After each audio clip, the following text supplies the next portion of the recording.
Buenas tardes a todos, estamos arrancando un nuevo capítulo de Dínamo, este espacio que creamos hace ya más de un año para discutir sobre cuestiones de energía, hacer un doble clic, profundizar sobre todas las cosas que van pasando en el sector energético y también minero, más sobre energía que sobre minería, hay que decirlo. Pero bueno, esta semana hay una noticia que a mí me pareció relevante, pasó desapercibida para los medios, porque tiene toda una naturaleza bastante técnica, que es hasta dónde el gobierno puede avanzar con cambios disruptivos sobre el funcionamiento del mercado natural, sobre el mercado eléctrico. En este caso, el gobierno apuntaba a contratar un agregador comercial. Esto implica que haya una empresa privada que reemplace a NASA, que es la empresa del Estado que se vino cargando desde el año 2008 hasta la fecha de importar gas natural licuado, cargamento de GNL por barco, y que sea un privado quien asuma el riesgo, primero que esté dispuesto a financiar el capital de trabajo que implica la compra de esos 20, 15 cargamentos que se necesitan por invierno. Más o menos, para que ustedes entiendan, estamos hablando de entre 500 y 1.000 millones de dólares solamente de costo, y esté dispuesto a lo largo de 3 o 4 meses, que dura el periodo invernal, a revendérselo a distintos actores del mercado, esto es, generadores, a través de Gamesa, grandes usuarios, hogares o distribuidoras, ese gas que trae a su riesgo. Bueno, toda esa licitación que el gobierno había diseñado llegó hasta las últimas instancias. Habían 2 empresas que trabajaron fuertemente para tratar de presentar ofertas competitivas, una era Naturgy, la otra era Trafigura.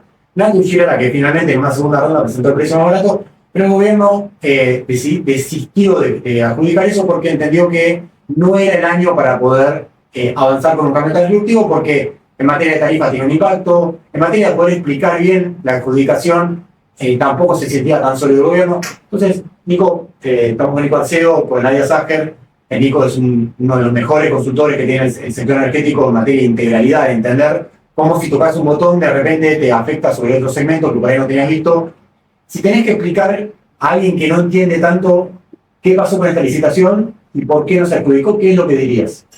Bueno, yo creo que la discusión tiene 2 planos. Por un lado, la licitación en sí. La licitación tenía un problema político desde el inicio, que era cómo justificar la prima. Aquí te refieres con la prima, digamos. Exactamente, digo, la licitación se presentaron Trafigura y Naturgy. El que presentaba una prima o un valor más bajo de costo de comercialización ganaba la licitación. Y justamente la discusión va ahí, es ¿qué es esa prima? Esa prima lo que toma en consideración es el costo de la regasificadora, de la UTE que administra la regasificadora, tiene implícito el costo argentino, el riesgo de repago por parte de la demanda, y tiene el riesgo de precio internacional. Ahora, el costo de la regasificación, que el gobierno lo coloca en esa licitación, lo que te pone, dependiendo de la cantidad de cargamentos, una prima ya base de en torno a $2 por millón de BTU. Y ese costo de regasificación, si yo no recuerdo mal, era algo así como 98 millones de dólares. Es decir, que la empresa que gane, si que Naturgy hubiese ganado, si hubiese adjudicado, tiene que cubrir 100 millones de dólares de costo de regasificación pagándole a NARSA y IPF, que son las dueñas de esa regasificadora, y luego recuperar con el negocio en sí mismo, con la reventa de los cargamentos, esos 100 millones de dólares que invierte para cubrir ese costo de regasificación. Exactamente, y por eso la prima es alta.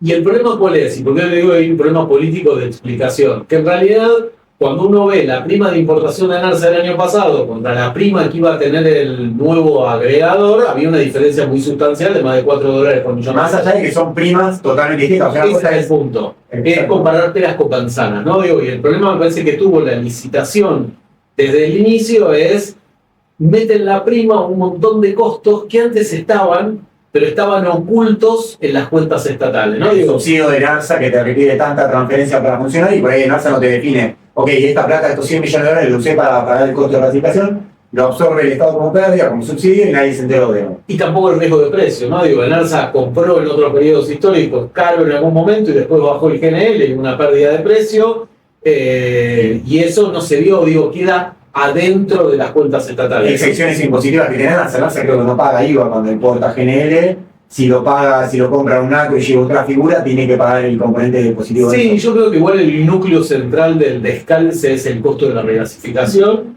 y esto lo ponía el gobierno, era algo que podía explicar, porque lo podía explicar, pero era difícil de explicar. Este es el primer nivel. Para hacer como un resumen, para que se entienda que no está tan encima del mercado pacífico.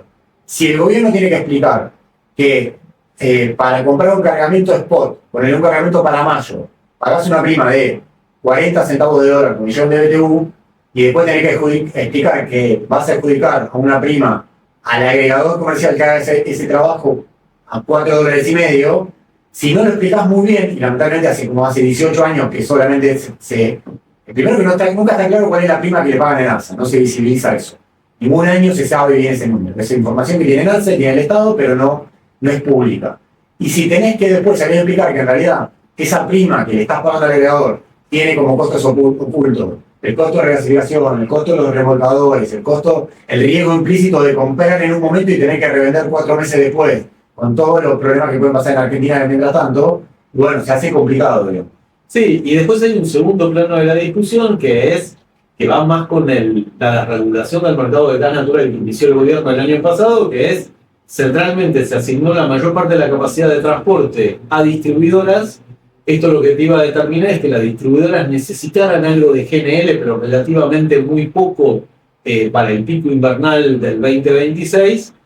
Y la contracara de este proceso es que la compra de GNL debería estar centralizada en industria y en generación. Ahí déjame preguntarte algo. Si vos tenés, el gobierno redefinió todo lo que es el mix de cuenca o el mix de transporte asignado a cada distribuidor. Porque antes de hace años, este transporte, o sea, la capacidad de transporte, que por ejemplo tenía contratado una empresa como Danor o ahora Naturgy Nova, provenía de el gas que venía de Salta o de Bolivia eventualmente. Salta se quedó sin gas, o la producción es declinante, Bolivia dejó de ser una usina de abastecimiento. Entonces hubo que rediscutir y decir, bueno, el costo del gas viene, si viene de Vaca Muerta, viene de Neuquén, directamente asignemos cuál es la capacidad real que tenemos hoy. Ese debate estaba pendiente hace como 15, 20 años, se hizo ahora hace 20 días, 30 días, no recuerdo bien ni cuánto, y eso tiene una serie de cambios.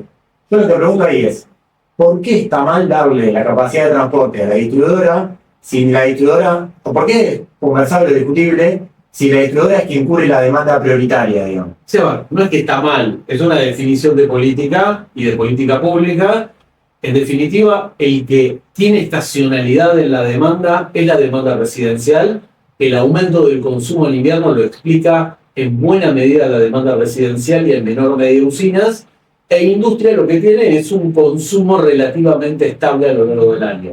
En un mecanismo de mercado, uno lo que esperaría es el segmento residencial, que es el que absorbe el sobrecosto de invierno, que es el que aumenta la demanda.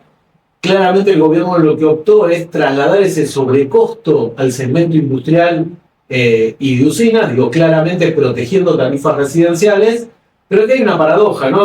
Paralelamente a esto lo que hay es una desregulación del mercado de GNP que lo que te va a determinar es un aumento, ya te está determinando un aumento muy significativo del costo de la garrafa, en donde buena parte de los sectores de menores ingresos se abastece con garrafa, ¿no? Sí, lo que decís es, si la lógica que primó para diseñar la asignación de capacidad de transporte fue proteger al sector residencial para no pagar el sobrecosto que viene de invierno, del swing de invierno, si hubieses hecho lo mismo pensando que los sectores que más consumen garrafa son los que menos recursos económicos tienen en la Argentina, tendrías que haberlo protegido y no hiciste lo mismo, sino que al contrario quizás lo dejaste más expuesto. Sí, en definitiva, hay una decisión de política de estabilizar la tarifa de gas natural para el segmento residencial, incluido los sectores de altos ingresos, por ejemplo, en la ciudad de Buenos Aires, mientras lo que hay paralelamente es una desregulación del mercado de GNP que te va a dar un aumento por garrafa bastante significativo, ¿no? Lo que digo es como contradictorio.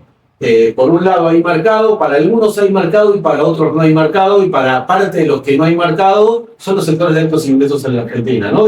A lo cual hay que sumarle una aberración que es la ley de zona fría, que en definitiva está pagando 50% menos el gas natural en la región patagónica, una estancia de altos ingresos, por decirlo de alguna manera. Sí, no solo en la región patagónica, como decir, por ahí tienen las isotermas de... Sí, en Pinamar y en la zona del núcleo pampeano, en Pergamino, ¿no? En la zona fría en Argentina, o en Córdoba, o en Mendoza, sur de Santa Fe, etc. Hay muchas asimetrías. El punto, me parece, es estás reforzando esas asimetrías con este esquema de asignación. Que hay que ver qué termina pasando este invierno, ¿no? Y la gran pregunta es, ¿va a terminar importando en ARSA? La gran pregunta es, el gobierno dice que quiere que ese GNL lo compre industria generación, hay que ver si lo termina comprando industria de generación o lo terminan asignando a otro segmento. Abro la mesa un poco con ese Fonjo y no sé, Gustavo, si quieren sumar algo a estos puntos. Tengo varios temas. Sí. Lo primero que Nico arrancó por ahí, y me parece muy acertado, es que hay una decisión de fondo de parte del gobierno que viene de la ley de bases. Entonces, yo siempre digo, la ley de bases ya es una legislación aprobada por el Congreso, ¿nos la vamos a tomar en serio o no? Porque hay un trade-off entre dogmatismo y pragmatismo. El gobierno, si hubiera sido consistente con la ley de bases, tendría que haber ido a fondo, en los dos sentidos. Esto pasa a los privados, como dice la ley de bases, corro al Estado y traspaso las tarifas. Traspaso los precios internacionales a las tarifas, al que sea de estos que decidamos. Podría haber hecho lo segundo con Enarsa. Entonces, bueno, ahora sigue Enarsa porque no le salió bien. Bueno, igual el costo real, que es lo que viene diciendo la Secretaría de Energía, lo voy a trasladar a la demanda. Bueno, ni una cosa ni la otra hicieron. No sabemos bien qué va a hacer el gobierno en ese sentido. Hay una cuestión, obviamente, siempre la manta corta, que es si yo traslado el costo real del gas natural licuado sobre las tarifas de gas y sobre las tarifas de electricidad, hay que ver cuál es el impacto en política inflacionaria también. Entonces, y que ese era el otro dato que se sube a esto, ¿no? Porque se salió todo junto, le salieron todas mal. La guerra que nadie la esperaba y el número de inflación que no era el que preveían o el que querían que fuera. sí. Entonces, de vuelta, Enarsa va a hacer algo que venía haciendo antes y que tranquilamente podría haber seguido. Y yo agrego algo. Hace un año por lo menos, el gobierno empezó a través del MEXA a ofrecer el gas del GNL que traía Enarsa a $14, una locura, porque ya estaba ese plus. Ahí estaba desagregado, se sabía cuánto eran los $2 de la regasificación y otras cosas más. Entonces, bueno, nadie puede mirar para otro lado. Esos costos están ahí y Enarsa los asume. ¿Podría descargarlo el Estado eso? Bueno, podría decirle a los diferentes tipos de usuarios, ustedes pagan una parte de esto, no los $14, pero empezar a ir bajando, porque estamos pagando, el régimen de subsidio estableció $3,8, ¿no? Plano todo el año. De ahí a los 11, 12, 14, es un montón de camino por andar todavía. Entonces era, voy a todo o nada y ya termino acá, o voy haciendo algo gradual. Sí, el gobierno quizás por eso decía, acá apeló a un pragmatismo, decir, che, por N cantidad de motivos no puedo avanzar con este agregador privado, porque económicamente economía quizás bajo otro alineamiento, no se puede trasladar ese costo a las tarifas, porque era muy riesgoso adjudicar una prima más alta, que también acelerada por los costos de la guerra, y no poder explicar cómo comparo esa prima por un cargamento spot o por una prima que implica otro modelo comercial. No lo sé, de hecho. Y hay dos temas más que se juntan. Uno, los tiempos.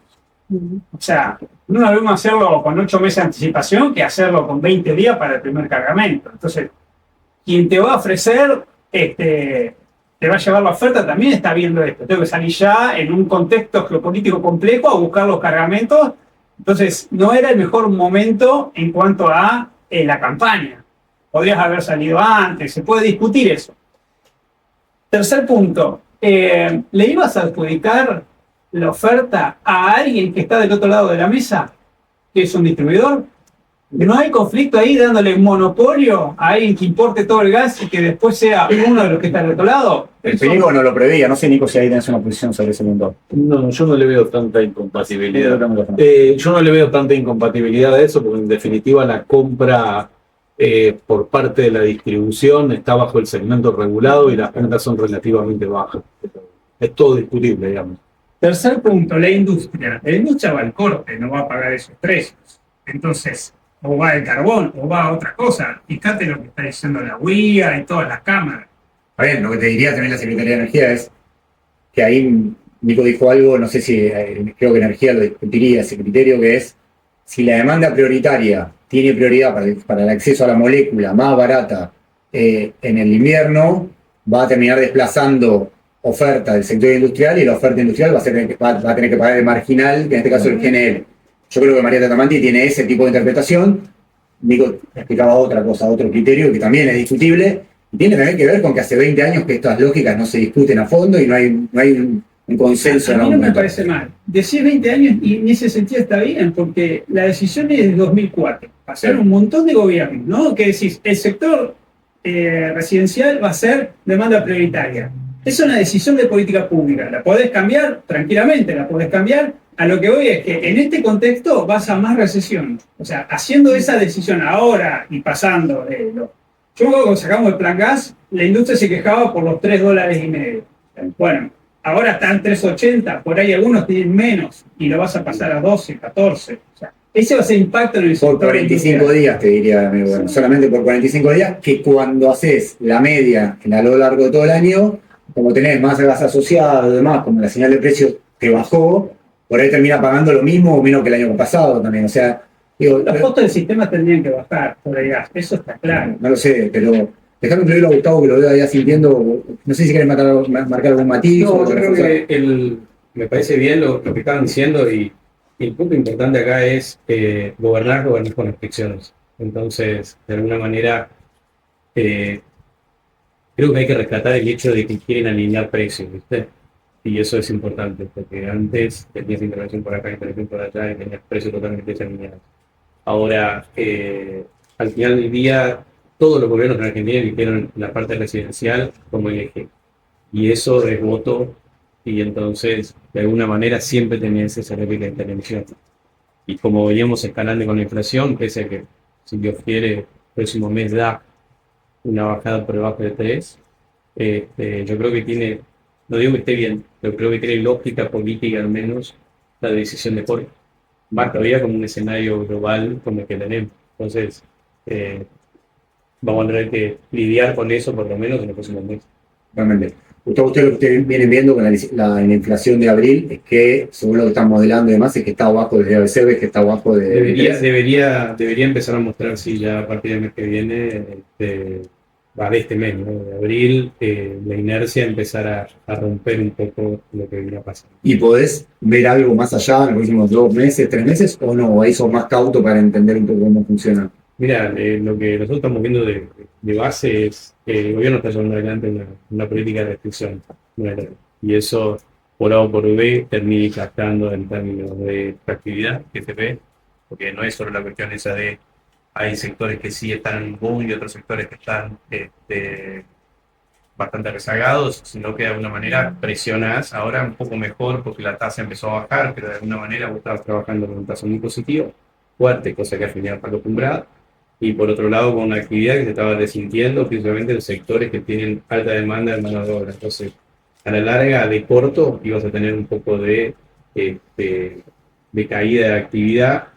Lo que estamos viendo ahora es que posiblemente que esa restricción, más dólares, el central comprando con pesos nuevos, eso te va a empezar a dar otro oxígeno.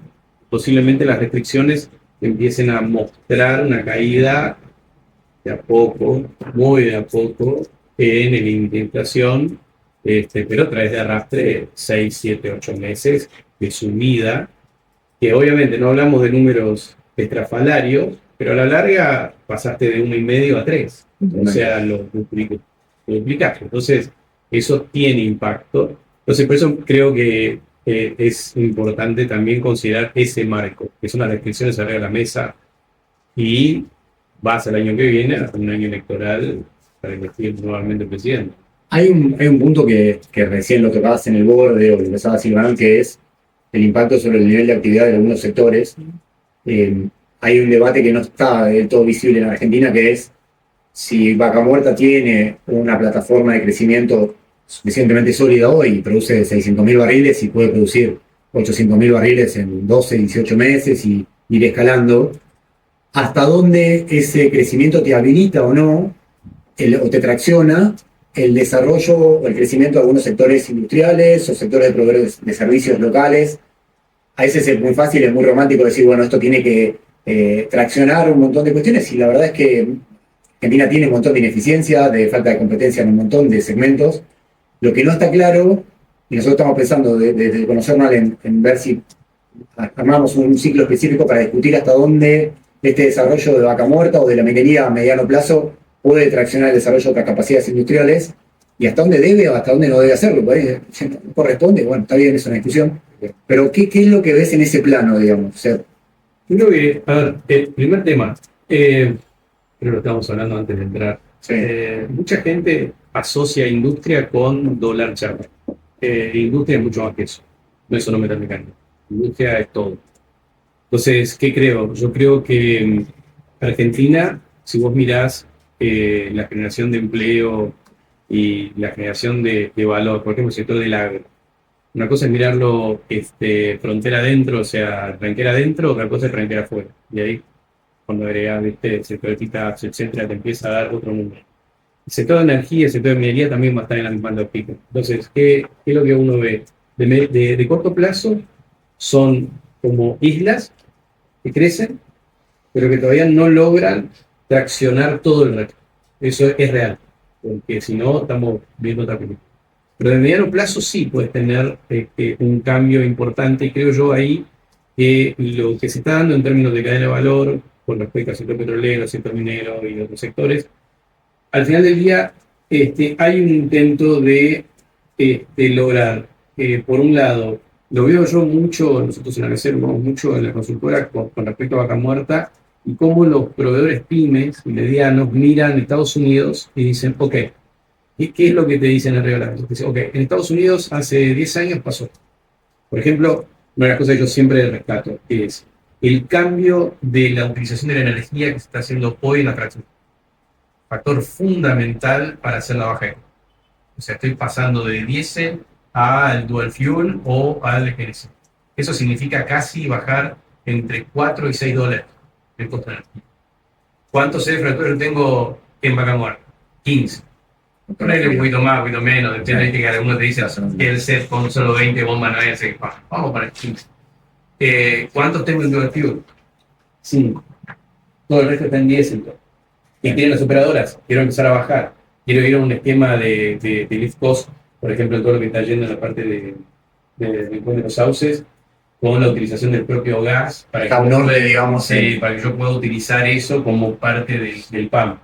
Entonces, vos tenés ahí lo que diría un economista clásico, un cambio termodinámico como revolución industrial, ¿entendés? Voy a utilizar otro tipo de energía, esa energía me da más eficiencia, ese cambio está pasando. ¿Cuándo pasó eso en Estados Unidos? 2016-2017. Está pasando ahora en Argentina porque empieza a tener escala.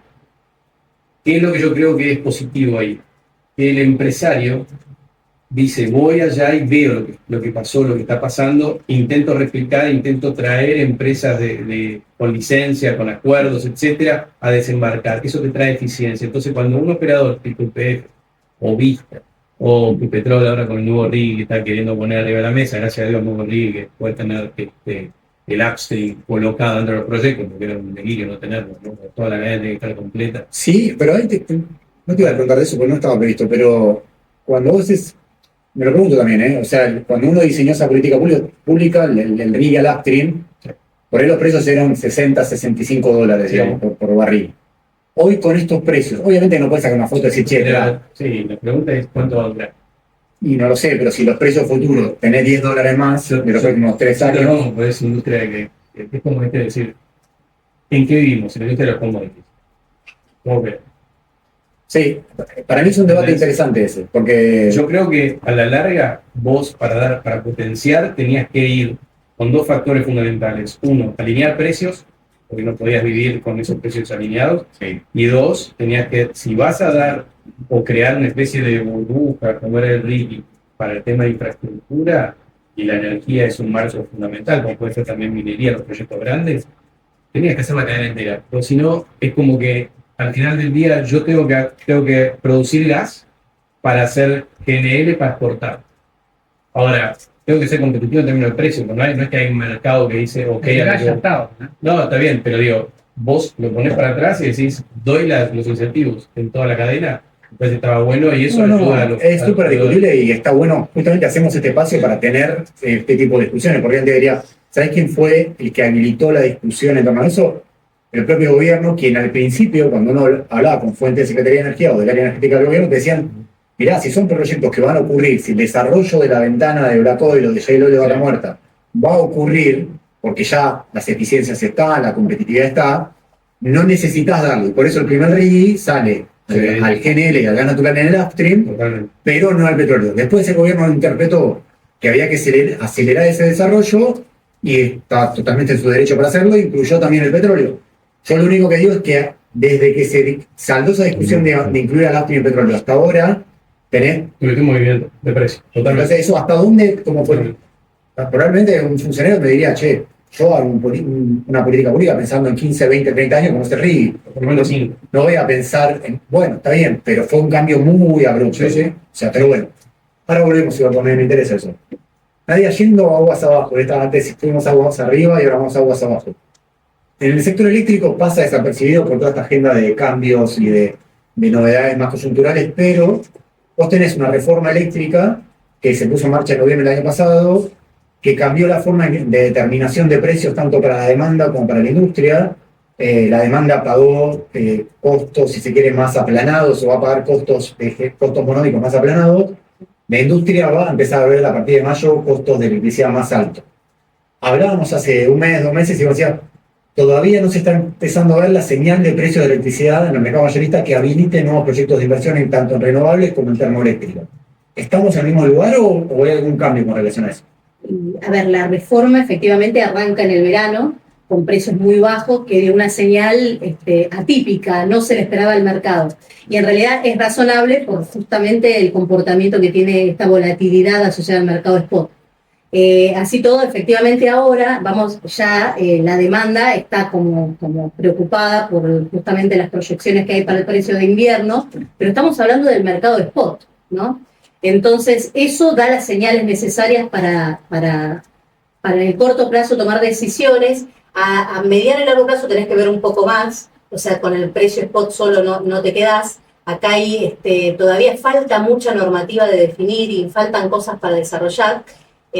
¿Cómo fue, por ejemplo, ahí? Y justamente para el tema de inversiones en térmico, todo lo que es la confiabilidad adicional, que como está puesta en la normativa todavía es muy vago y es muy específico para ciertos proyectos de nodos críticos, y eso efectivamente, aunque son $9.000, el mercado no lo ve como algo suficiente. ¿Cuál es el costo de la potencia para darle más confiabilidad? Exacto. Que obviamente la restricción para el gobierno ahí, lo decía Gustavo, de verdad, o sea, tenés restricción siempre por todos lados cuando tratás de corregir es, si yo meto el costo de la potencia en tarifa, y bueno, ahí sí voy a tener un problema, o en todo caso voy a tener que ver, ¿es eso lo que está queriendo decir? No, a ver, tenemos dos visiones. Una es la de la demanda y otra es la de el que va a poner inversión en generación. La demanda, la señal de precio le sirve para contractualizar. O sea, va a salir a querer contractualizar. Y de hecho la demanda, en verano, en la que ya estaba contractualizada, se preocupó mucho porque pensó que había sido un error los contratos. Es más, contratos que se estaban definiendo en el momento se frenaron, ¿sí? Pero porque fue muy cortoplacista el análisis. Y después hubo algunas proyecciones de precio que se publicaron que fueron bastante bajas, y que eso también desincentivó al gran usuario a contractualizar. Eso hoy cambió.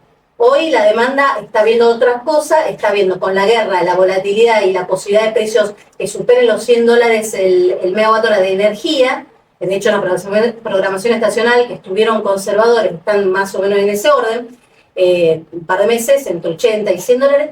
Entonces ya la demanda está como más ávida de analizar y hacer contratos. Es decir, por ejemplo, para dar un caso concreto, si un gran usuario estaba en noviembre del año pasado a punto de cerrar la compra de un contrato de energía a $63, $64, te tiró para atrás porque dijo, che, acá el precio bajó, voy a 57, 56, y el generador ahí o el desarrollador te decía, con ese precio no me cierra. Sí, de hecho un poco más bajo, fue incluso porque también los térmicos que no estaban en el mercado, salieron a ofrecer precios muy competitivos, entonces se generó un gap, una brecha importante entre los renovables y los térmicos, y bueno, después entraron en juego también los hidros.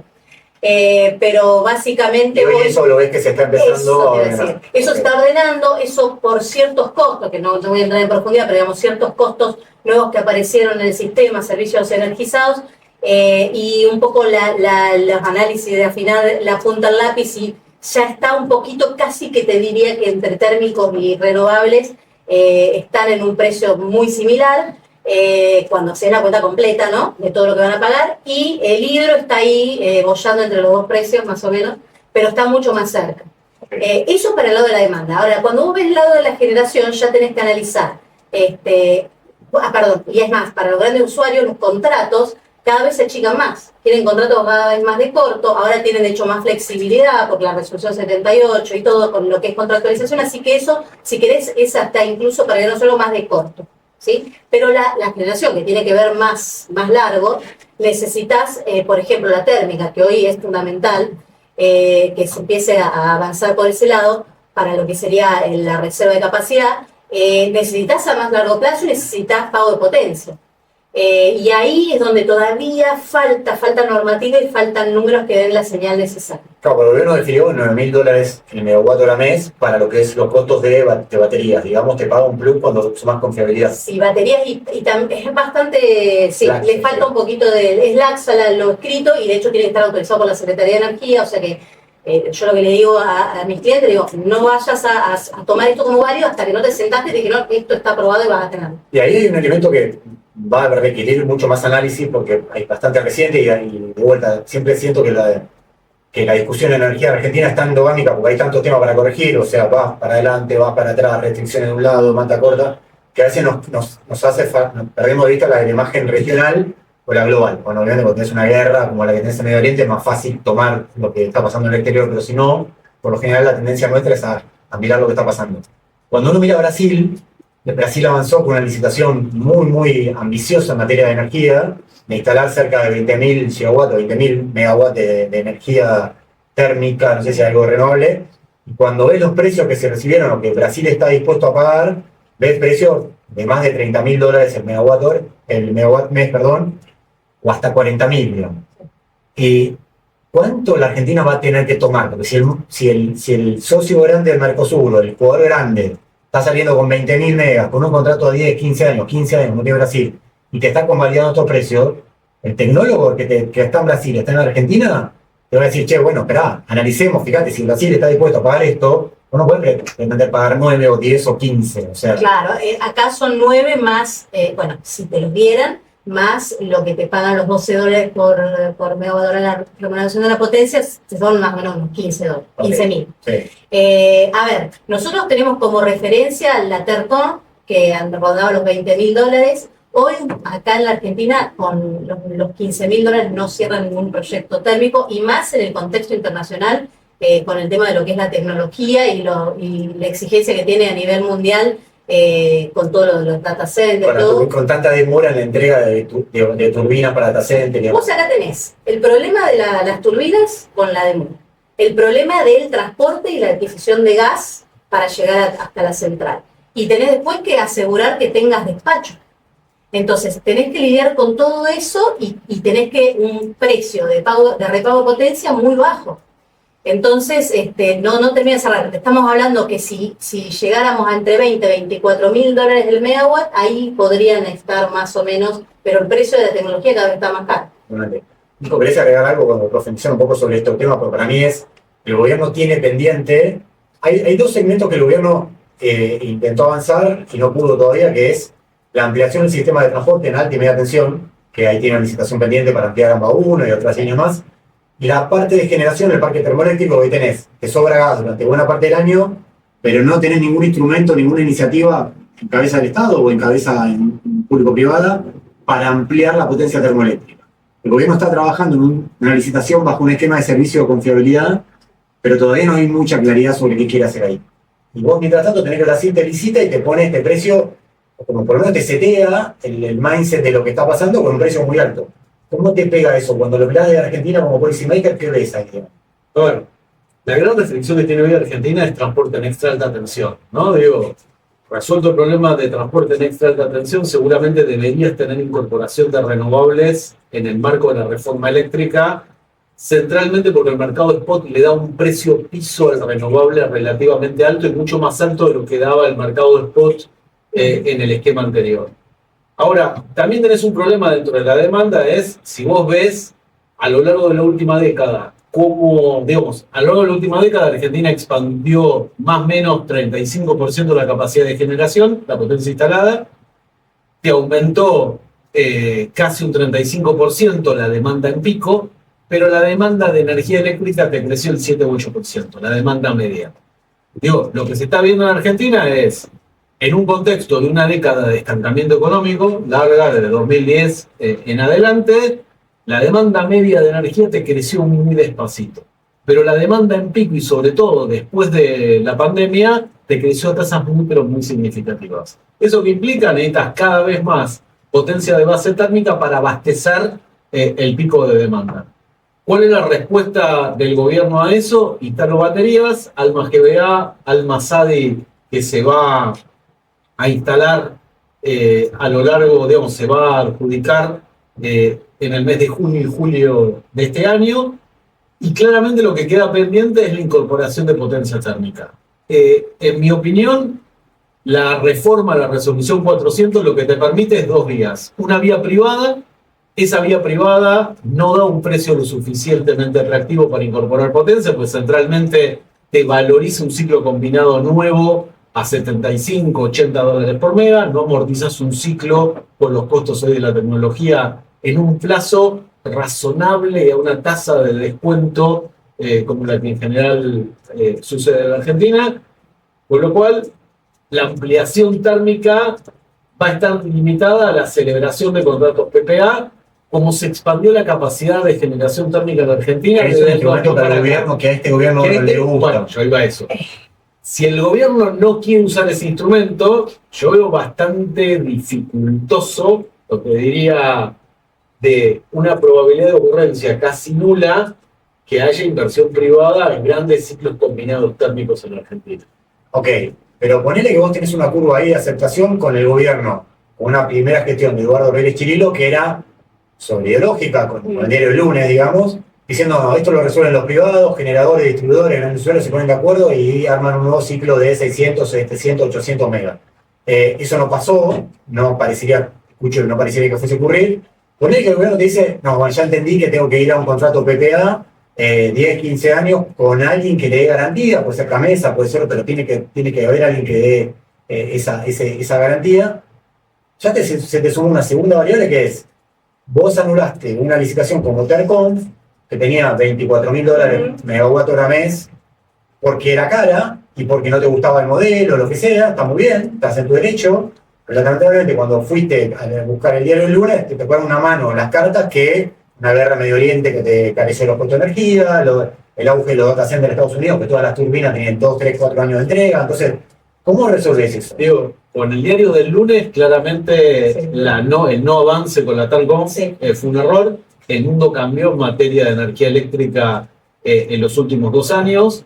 Digo, ¿y cómo cambió? No digo, hace 2 años, si veíamos la contratación a través de contratos PPA de Camesa, parecían caros. No eran, sí. Digo, todas las licitaciones de distintos gobiernos estuvieron más o menos $20.000 megavatio mes.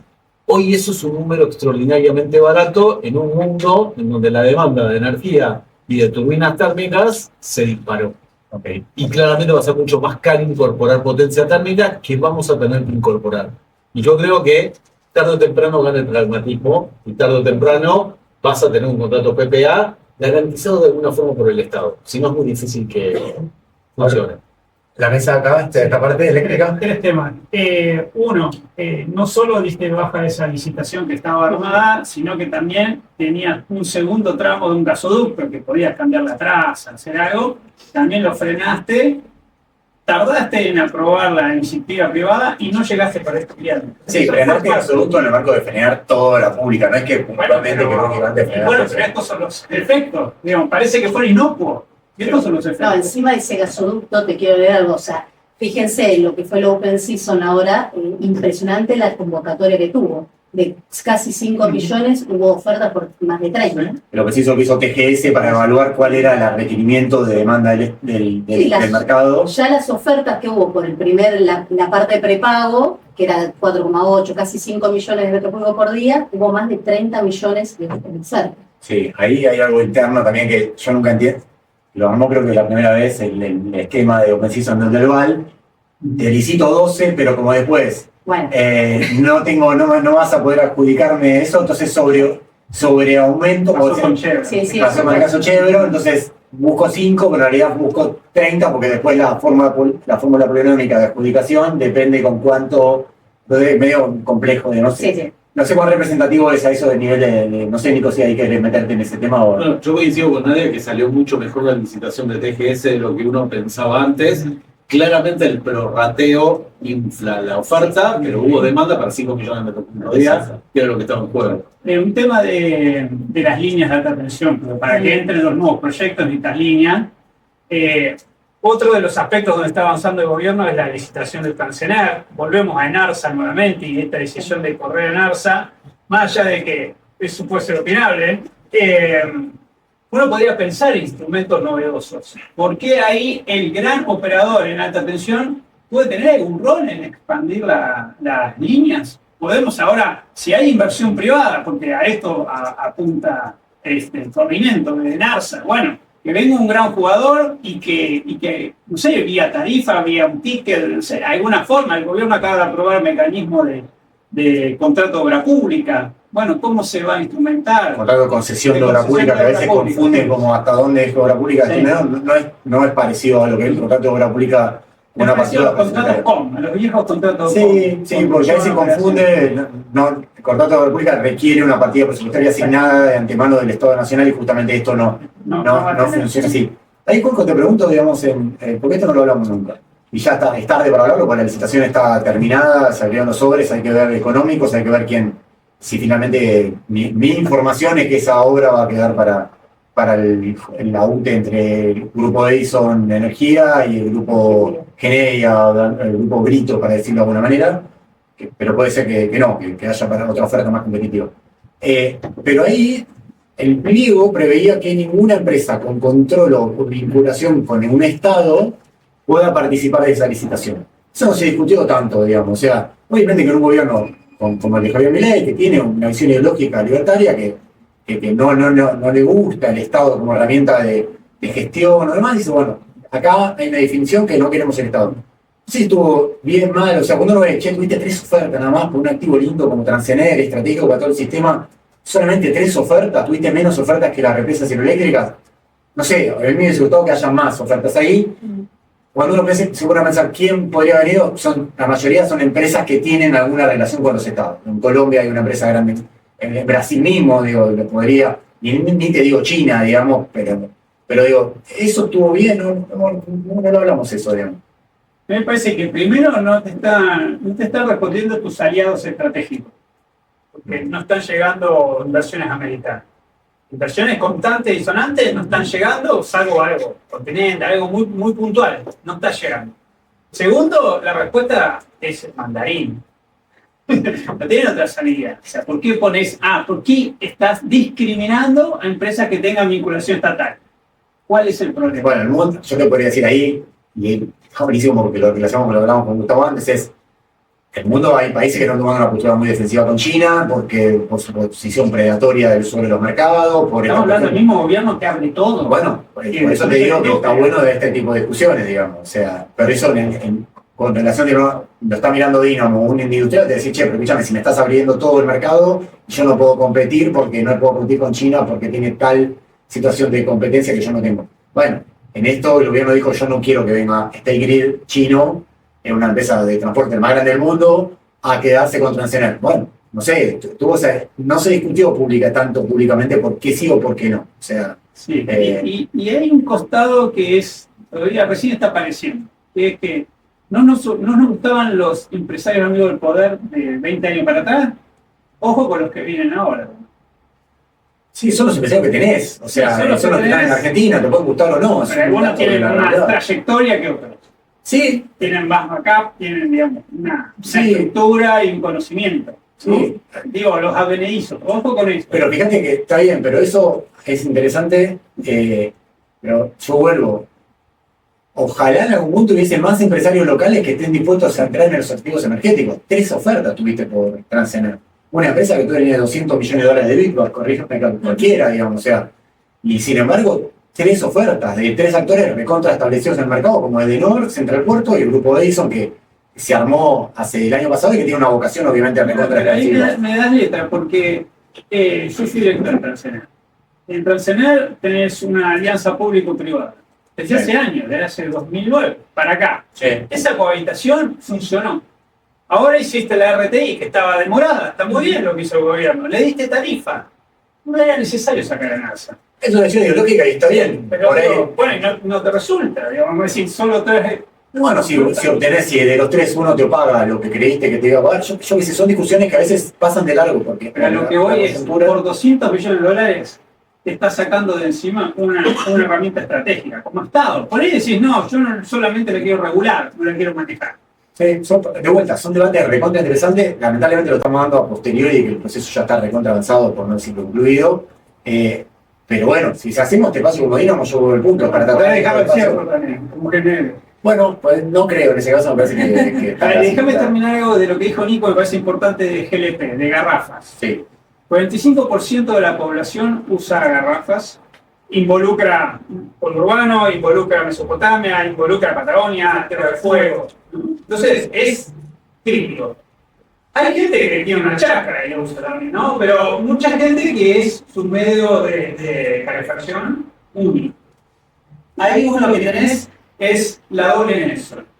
Liberaste los precios de toda la cadena, te fuiste a paridad de exportación, de importación, y a la vez el subsidio está fijo, el subsidio que lleva acá en tu izquierda, copiado desde mediados de 2023, cuando el precio se triplicó, se cuadruplicó.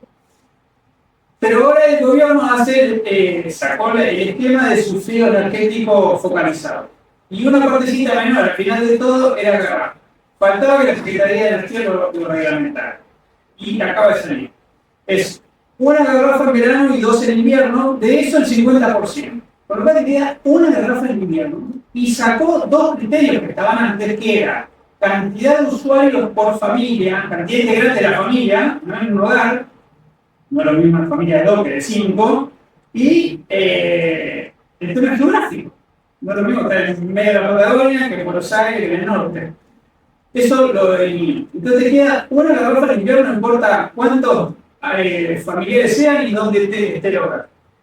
¿Cuál va a ser el efecto de eso? Va a ser terrible. ¿A quién lo va a pegar? No a la familia, porque quien va a salir a apagar el fuego es las provincias. Y ya lo estamos viendo. Cuando uno mira las noticias que también pasan debajo de la radar, bueno, las provincias modifican. En algunos casos viene bien porque están haciendo la segmentación que hicieron antes. Hay gente que puede pagar lo que va a ir en el mercado, la garrafa, 30.000, no sé lo que fuere. Bueno, entonces no pongas presupuestos provinciales. Lo que pasa es que lo que dice lo que para mí es un elemento entendible. Es difícil a veces, y nosotros, la decisión editorial de Consumer siempre hay que visibilizar el mercado GLP, el mercado de la garrafa, porque siempre pasa, la cobertura de tarifa tiene un sesgo clase media alta, que es lo que estamos dentro del sistema, tenemos la suerte de estar dentro del sistema, y el que estaba fuera del sistema tiene que pagar 30 lucas, 35 lucas en la garrafa. Como no tiene precio específico, los medios no tenemos tendencia a darle cobertura y siempre le damos cobertura cuando va a sacar la tarifa de la nuestra línea. Entonces siempre tratamos de meter ese tipo de notas y de información porque alimenta un poco el debate, es más justo. Si se quiere. Ahora, lo que dice el gobierno en algún punto es, yo tuve, obviamente es una decisión, o sea, para defender el superávit fiscal, tuve que cortar, o no es que tuve, no tengo plata para poder bancar un programa de hogar, un programa de garrafa más amplio, puedo estar bancando un programa de tarifa en zonas frías, de régimen de zonas frías, que se amplió en 2021, que le está dando un 30 o 50% de bonificación a provincias como Mendoza, como Córdoba, con toda la Pampa Húmeda de Buenos Aires, que son sectores con alto poder adquisitivo, no sé si alto, yo no sé qué tiene poder adquisitivo en Argentina, pero que cuando comparás la media está por encima de la media, y que le cuesta al Estado más o menos 500 millones de dólares por año ese programa. Y ahí no hay mucha justicia. Entonces, el gobierno te dice, que yo no resuelva eso, no puedo asignar recursos a un programa. No es que esté mal, pero es entendible. El gobierno quiso avanzar en zonas frías. A mí me parece bien ese régimen internacionalizado. Salió mal la jugada de la ley de presupuesto. Y no se puede resolver porque políticamente va a ser difícil que los gobernadores estén dispuestos a bancar la panada y te digan, dale, sí, sacame, que el gobernador de Córdoba te diga, sacame el subsidio para que después la gente... Hay tanto de deuda de vuelta. Tanto de deuda. O lo que tengo yo, el dictamen legal que tiene Secretaría de Energía, que ninguno banca eso, se lo van a judicializar y se lo van a dar vuelta y hay un costo político ahí.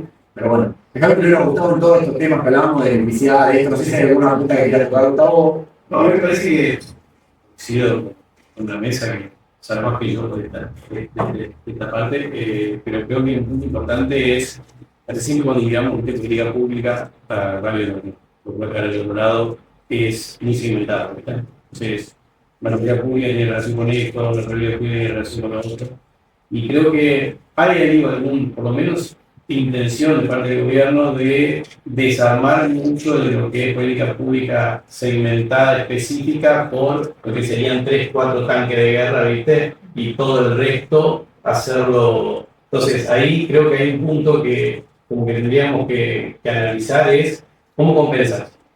Si compensa o no. Porque lo que te va a decir el gobierno te va a decir, ok, yo entiendo que estoy sacando de esto y esto. Pero organiza los otros programas y yo estoy dando toda esta cantidad de asistencia en X, Y, Z. Entonces, creo yo que ahí hay un tema con respecto a la lógica ideológica del gobierno. Es decir, nosotros mismos podemos cambiar para ciertas cosas diferentes, para cada cosa específica, y muchas veces la política no es lo que es real, por la dificultad cultural y acá. No estoy diciendo en el caso específico, estoy diciendo en general. Y creo que el gobierno ahora lo que está buscando es lo otro, que tampoco sé si funciona, pero termina dándose esta situación de que ellos terminan aplicando estas decisiones que parecerían ser a primer mirada equivocadas, va a tener un impacto, pensando en lo político, ¿no? Porque de alguna forma estás yendo a elecciones, es decir, estás quitando la garrafa de invierno a la gente que puede votar. Entonces, creo yo que de alguna forma debe haber algún cálculo de trade-off entre esto por otra cosa. Y por otro lado, cuando vos ves la lógica que está pasando con respecto a recaudación y gasto, las provincias empiezan a tener, dice, está creciendo el peso de la provincia en términos de política, y creo que eso es que el gobierno nacional está forzando. Entonces, por más que se queje, la medida de no sé qué, la medida en que él va retirando un montón de instrumentos a nivel nacional, ella dice, bueno, yo tengo que hacer algo. Entonces te vienen la subo por acá, la subo por allá, que se parte todo en un segundo, es espanto, pero termina, está pasando algo ahí también por relaciones, ¿no? Totalmente. El caso arquetípico de eso de Neuquén, cuya dependencia presupuestaria de Nación es solamente un 18%, menos del 20%, no sé qué va a terminar, qué tipo de agenda va a terminar capitalizando esa realidad. El federalismo empieza como a ver hasta dónde alcanza lo menos. No, vamos a preguntarte ahí algo que habíamos, que es esto que decía, hasta dónde el desarrollo va a muerta, y ojalá se pueda completar los hijos del pobre en Argentina, todavía están en un estadio bastante inferior, digamos, bastante atrás. O sea, a veces uno deja guiar por la ilusión, por la expectativa de que la Argentina pueda volver a tener producción de cobre, ojalá, es una locura que con la precordillera y con la cantidad de proyectos de cobre que se tienen, no haya producción hoy, y hayamos tenido producción en 2018, 2019, cuando se arregló la cobrera, pero si tuviese que encauzar alguna política pública para decir, bueno, ¿cuál es la manera más inteligente de desarrollar capacidades asociadas, capacidades industriales o de servicios, o asociadas a esos dos sectores de extracción primaria, tanto una básica muerta como lo que es minería de cobre o de litio de la luna? ¿Cómo lo encauzamos? Por lo menos de lo conceptual, ¿no? Podemos estar ahora si no, pero por lo menos decir, bueno, yo este debate lo ordenaría, teniendo en cuenta además que este debate todavía está muy poco visibilizado, digo, o sea, no, hoy está casi fuera de agenda, diría yo. Mira, con respecto a eso, yo creo que hay dos dimensiones. La primera dimensión es que la cadena de valor en la que estás operando está alineada. Entonces, en el momento que la cadena de valor se alinea, vamos a poner por ejemplo, o sea, el crudo de alguna manera volviste a tener un precio normal hasta la estación de servicio, por más de lo que hizo el PDP ahora, etcétera. Y si alineas precios atrás, de alguna manera, después hay que hablar acerca de si el costo me da o no me da, pero de alguna manera hay señal. Y en el sector minero, lo que tenés, más allá de que estamos hablando de un commodity, puede ser el cobre, que estamos teniendo. Bueno, el sector minero lo que vos tuviste fue primero el desarrollo de los metaníferos, ¿sí? Y después madurar, por sus 20 años. Y ahí en ese agujero entró el litio para dar algo de demanda, pero el proyectos de litio son más químicos que mineros, la realidad es esa. Y entonces ahora empezás a ver un repunte. ¿Por qué? Porque básicamente los que son los dueños actuales de los grandes proyectos mineros son los únicos que realmente tienen espalda para hacerlo desarrollar. Un negocio minero, cómo funciona, básicamente yo compro una mina, la desarrollo, certifico reservas y vendo a otro que la compra y hace lo mismo. De eso se trata. después llega a la mano de alguien que es grande para poder desarrollarlo. Argentina no lograba hacer llegar muchos de esos proyectos que tienen 30 años de creación Totalmente. a la mano de alguien que realmente dijera yo me doy vuelta y yo puedo hacer. Entonces hoy llegaste como arriba en la pirámide alimenticia. Exacto. Eso por un lado. Y por otro lado, yo creo fundamental, a nosotros nos pasa, nosotros hacemos mucho desarrollo para empresas petroleras, empresas mineras. Principal preocupación de parte de un proveedor. O sea, todo no me está diciendo acerca de no, me abrieron la economía, no sé qué, nadie habla de eso. La gran mayoría de todas estas cadenas fuertemente son de servicio, no industriales, ¿sí? Directas, sino la mayoría son fuertemente de servicio. Lo primero que tenés es costo de capital. Y costo de capital es la materia prima más importante que pueda haber en una cadena. O sea, y es un gran problema anterior a Argentina.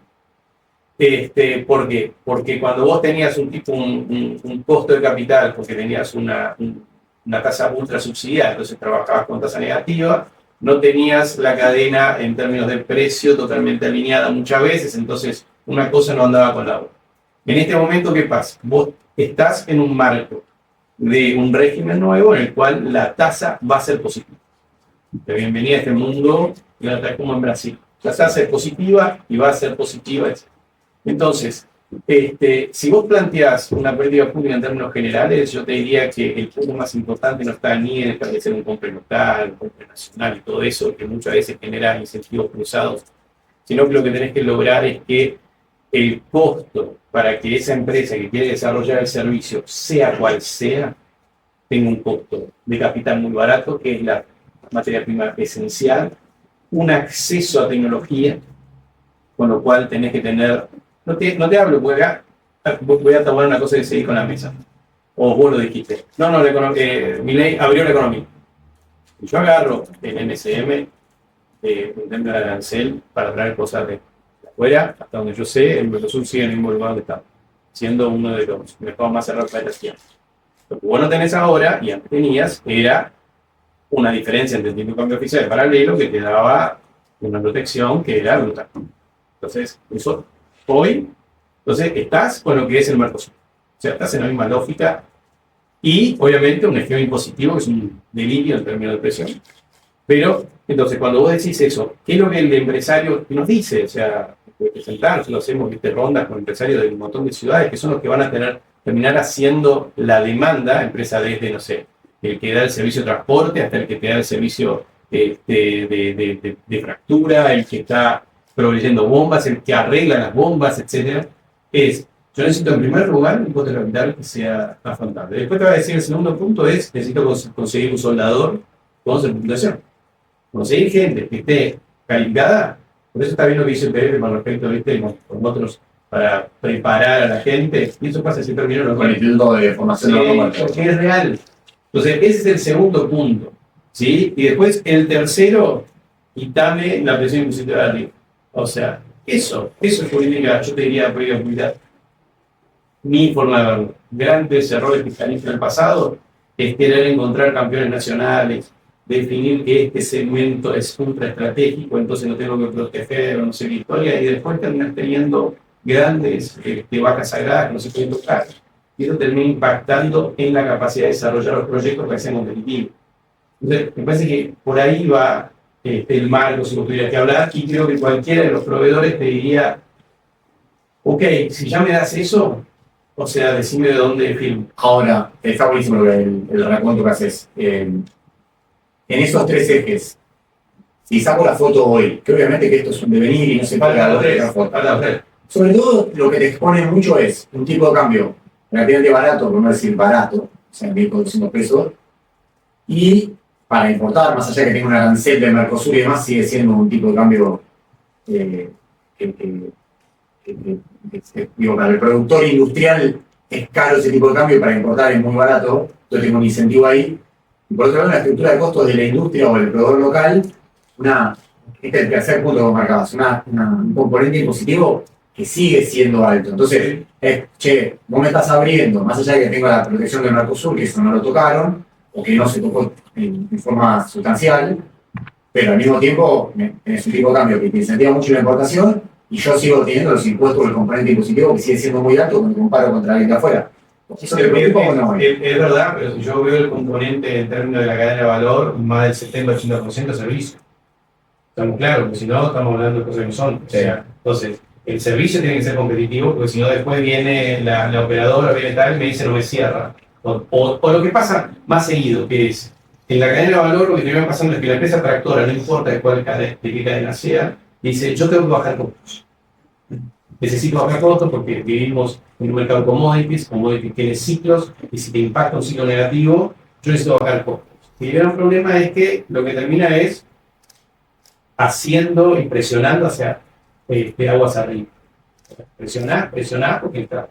Totalmente. Entonces, la persona del otro lado que dice, ok, yo tengo que sostener esto. ¿Cómo hago para sostener si yo tengo un costo de capital alto, si la mano de obra me escasea, si yo tengo dificultad para poder importar lo que tenía que importar a un precio relativamente normal? ¿Sí? Para nada es eso, porque la gran mayoría son empresas de servicio. Yo entiendo la lógica del industrial, ¿sí? Pero sea acá, sea en un proyecto en Brasil, sea en un proyecto que se haga en Guyana, etc. Hoy China ya es un factor. No importa dónde estés. Entonces, lo que no podés pretender es negar el factor. Entonces, la pregunta es, ok, ¿cómo yo tengo un modelo de negocio en el cual China es falso? No en el cual yo me protejo de China, porque entonces es como negar el sol, ¿viste? Y ahí, yo sé que mucha gente no le va a gustar lo que estoy diciendo, pero está negando el sol. Acá, en Estados Unidos, en Medio Oriente, donde sea. O sea, está buenísimo lo que está diciendo. Quizás uno podría decir hasta dónde tenés que negar el sol, en qué segmento podés competir con China, hasta dónde no. Ahí elegí los campeones. Y esa es mi pregunta. ¿Quién tiene esa capacidad de saber qué sigue? ¿No? Lo que digo es que o el sector público o el sector privado, alguien debería tener la inteligencia para dar ese complicado. Pero bueno, voy a ir cerrando porque hacen esto de atrás. Algo para cerrar, Nadia, no sé si algún punto. Un poco cerrando lo que habíamos hablado antes, yo creo que es muy importante realmente el rol que va a tomar el Estado y con la Secretaría de Energía y también en lo que es energía eléctrica, entender este rol que supuestamente se iba corriendo pero sigue estando activo, como las licitaciones, bueno, con el Almazari, haciendo que estaban los mecanismos para que sea directamente desarrollado entre privados. Entonces es interesante ver qué es lo que va a pasar, cómo las señales de precios se van a dar o en el mercado o se van a terminar dando a través de licitaciones específicas, porque eso va a ser muy importante para ver a dónde se dirigen las inversiones y qué va a pasar con los precios, ¿no? Totalmente. Nico. No, cerrando y difiriendo con Gustavo, yo creo que el mundo va hacia otro lado. Creo que la administración Trump lo que muestra es un mundo crecientemente cerrado y con política industrial. Y me parece que si no hay una política industrial definida para el desarrollo de vaca muerta, claramente la producción subsidiada a China te va a impedir desarrollo masivo de cadenas de proveedores en la Argentina, más allá de servicios, ¿no? Me parece que el objetivo de desarrollar vaca muerta no es conformarnos en un enclave de exportación estilo Angola, que vamos a caminar con Angola. Si no utilizamos vaca muerta para traccionar desarrollo industrial, va a ser muy difícil que Argentina crezca, ¿no? Y ahí, cerrando y que no viene de la mesa, se habla mucho de los dólares de vaca muerta. Vaca muerta pasó de un déficit de 12.000 millones de dólares en el año 2022 a 7.800 millones de dólares de superávit del año pasado. En los últimos 12 meses, lo que entró en el sector energético se fue el turismo admisivo. ¿Qué quiero decir con esto? Este tipo de cambio con apertura, aún con vaca muerta creciendo es difícilmente sostenible en el mediano plazo. Claro, está claro. Y algo más. El gobierno está destinando muchos dólares a pagar deuda, a buscar garantías para sacar más deuda, a usar lo poco que puede recibir de los organismos multilaterales de crédito como garantía para sacar otras deudas. Poco el sector productivo. Entonces, es servicio, pero también tenemos un entramado industrial, como dice Nico, que si no lo cuidamos de alguna manera, cada vez va a tener menos porcentaje. Totalmente. Hay todo un debate que seguramente vamos a abordar en un espacio específico. Gustavo, de verdad, un placer que hayan venido y que vamos a invitar ahí. Porque también es cierto que los proveedores locales están yendo hacia la servitización de decir, che, si yo tengo que traer un componente de afuera, lo integro acá, le doy valor agregado al cliente servitizándolo, también hay ahí un trabajo que hacer y un debate. Pero bueno, no sé si querés que vamos a hacer el cierre, te veo un videito ahí. No sé si Sí, yo siempre digo el minuto literario. Cortito, 10 segundos, pero... Muchas mujeres voy a hablar. Se acaba Habla de una nomás. de inaugurar la Feria del Libro, De verdad. vieron 4 escritoras, ¿no? Esa charla se puede escuchar. Samantha Schweblin acaba de ganar un premio por este libro en Europa de 1 millón de euros. Sí, lo vi. Después, anteúltima premio Nobel, Han Kang, se acaba de editar en español un libro que era 2010, Tinta y Sangre. Me falta la última partecita, habla de Piazzolla y de otros más, pero está en Barcelona en una feria de libro y habló de Mariana Enríquez, que era una de las que tenemos mucha producción de mujeres de Argentina y permitíme cerrar con una película que vi deliciosa, me encantó, se llama Risa, trabaja Kasum, la cantante, y hay una actriz de 11 años que se llama Elena Romero, que es una de... ¿Me vas a decir un gancho con el sustrato energético de esto? ¿Un minero o no lo tiene? O sea, Para nada. estamos acá en 2 semanas, nos vemos de vuelta con Dínamo. Gracias a todos por venir como siempre y un abrazo. Gracias.